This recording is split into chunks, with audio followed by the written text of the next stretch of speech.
السلام علیکم ورحمۃ اللہ وبرکاتہ۔ صلو علی الحبیب صلی اللہ تعالی علی محمد صلی اللہ علیہ وسلم۔ امید کرتا ہوں کہ تمام مسلمان بھائی خیر و عافیت سے ہوں گے۔ اللہ تبارک و تعالی تمام مسلمانوں کو اپنے حفظ و امان میں رکھے۔ پتہ چلا کہ پاکستان کے کئی بڑے شہروں میں زلزلے کے شدید جھٹکے محسوس کیے گئے ہیں، جس میں پنجاب، اسلام آباد اور خیبر پختونخوا بھی شامل ہیں۔ تو اللہ تبارک و تعالیٰ یہ بتاتا ہے، یہ دکھاتا ہے کہ اے بندے، دنیا میں تیرا آنے کا یہ مقصد نہیں تھا جس کو تو نے اپنا لیا ہے، کیونکہ ہم یہود و نصاروں کو اپنا آئیڈیل بنا کے چل رہے ہیں۔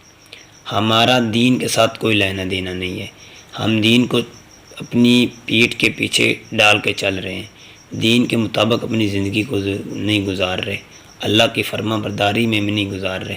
تو اس لیے اللہ پاک یہ ہمیں دکھاتا ہے کہ اے بندے، میں اس طرح بھی کر سکتا ہوں۔ زمین حرکت میں آتی ہے۔ اس سے پہلے دیکھ لیں ترکیہ میں کس طرح جانی نقصان ہوا اور مالی نقصان بھی بہت زیادہ ہوا۔ تو اللہ تبارک و تعالی ہر مسلمان کو ہر مصیبت سے محفوظ رکھے۔ تو یہ جو آپ کو دعا دکھائی جا رہی ہے نا اسکرین پر، اس کو آپ پڑھ لیں، انشاءاللہ آپ زلزلے سے محفوظ رہیں گے۔ تو اللہ کی بارگاہ میں سب سے بڑی بات تو یہ ہے کہ آپ اللہ کی بارگاہ میں توبہ کریں۔ توبہ کے دروازے کھلے ہیں، انشاءاللہ اللہ کی رحمتوں کا نزول ہوگا، اللہ کی رحمت کے دروازے کھل جائیں گے۔ اللہ پاک ہمیں ہر مصیبت سے محفوظ رکھے گا۔ شرط یہ ہے کہ ہم دین کی طرف آئیں، رسول اللہ کی سنتوں کی طرف آئیں، تو اللہ تبارک و تعالی تمام مسلمانوں کا حامی و ناصر ہو۔ پتہ یہ چلا ہے کہ یہ 40 سیکنڈ تک زلزلے کے جھٹکے آتے رہے اور اس کی شدت بتائی جا رہی ہے 6.8۔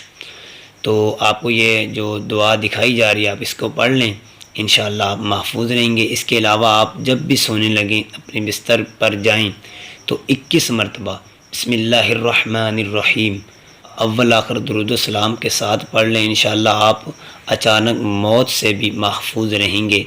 اللہ تبارک و تعالی تمام مسلمانوں کو کسی بھی بڑی آفت سے محفوظ رکھے اور اللہ تبارک و تعالی ہمیں اپنی فرما برداری کی طرف آنے کی توفیق عطا فرمائے۔ آمین۔ جزاک اللہ۔